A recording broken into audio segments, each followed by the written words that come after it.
The main reason that it's going to impact on me is because of the loss of amenity. I thoroughly enjoy walking around the fields. I've always wanted to be able to go for a walk, walking outside of the front door and not having to get into the car. I really try to reduce the amount of use of my car, and if I can't walk in the neighbourhood, I'm going to have to jump in the car and go somewhere else. I've noticed in recent years, especially since COVID, more and more people walking past my house with their dogs, more and more people talking to each other, and the community, I think, has been enhanced by everybody out walking and talking to each other. I've noticed that in particular as we've been battling this campaign, and everybody's just going to retreat into their cars and their houses if there's nowhere to walk and talk and meet and greet. Our family have been here for 25 years. My family, we've really enjoyed the woods, the fields, the wildlife, the foxes, the deer, birds of prey. It's an area and space that we've really enjoyed over the years, and I enjoy walking through it over the fields and disappearing off down to Salary Brook as well. So it would be a real shame to see that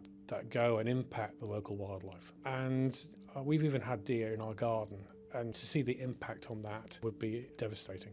I walk my dogs every day around the fields of Bullet Woods. I feel like that I live in the countryside, even though we live on the edge of a city. So many residents use the fields and the countryside around St John's for their mental health, for their physical health, for walking their dogs, taking their families. It's a real community asset, and it's a beautiful landscape. And once that's gone, it's gone. You can't mitigate against that. The council may say they can mitigate against some things, but the loss of landscape and the damage to Bullet Wood and the surrounding ecology, you can't mitigate against, and that would be an absolute travesty.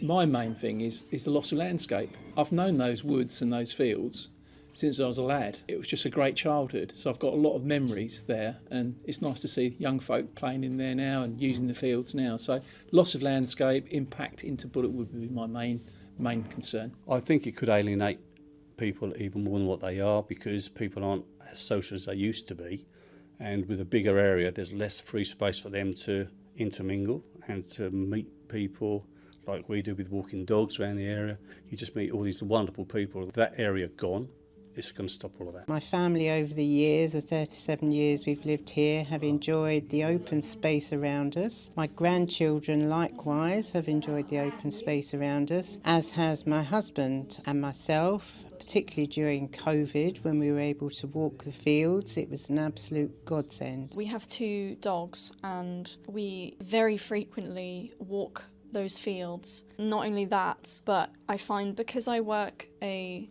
office job, I'm looking at a screen all day. Having a green space near my home is incredibly important to me, because especially in this day and age when all that we do is look at screens, having a place like that is really such a blessing, and I feel very lucky to live here. So if we didn't have that, it would be an incredible detriment to not only my family but the community as a whole. It's a place for the community to get together and communicate with each other, which otherwise wouldn't happen.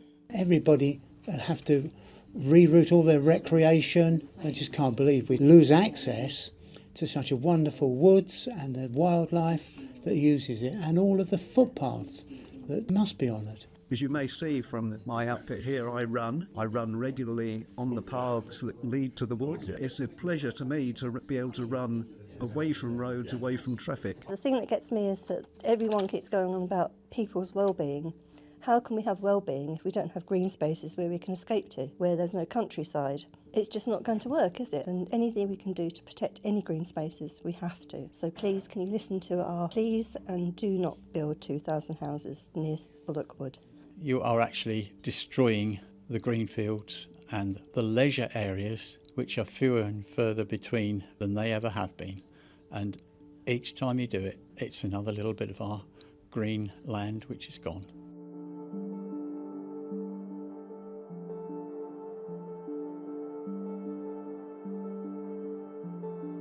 So a lot of people in the community know me as Shawn Leek, the mental health runner. I set up this CIC myself about 1.5 years ago now, but I've actually worked in the community for around 4 years. 4 years of working in the community, I've built up a big following with doing walking groups, group activity, and my main aim is really to I talk a lot about openness, about mental health and community and the benefits of that, and how us working together can actually support one another to get where we need to get to in life. As so many of you know, being outdoors to start with is great for our mental health. Just being out in nature. The hardest bit for a lot of people is just getting out the door, but once you get out the door, the massive benefits are there. But the big thing about the walking groups is it's what works for you. The most important bit is it's more than a walk. It's actually not the walk that's the big thing. So many people come for so many different reasons. A lot of people come with loneliness, social isolation, mental health. But what is remarkable is when you start seeing them working together and being together, they become a support network as a community, and that's the thing that is so powerful with my work. Thursday I had 29 people turn up for a walk. Now them 29 people are all different age groups, ethnicities and all sorts of bits and pieces, but the most important part about it is they're all doing something together in the open space, socialising and building communities.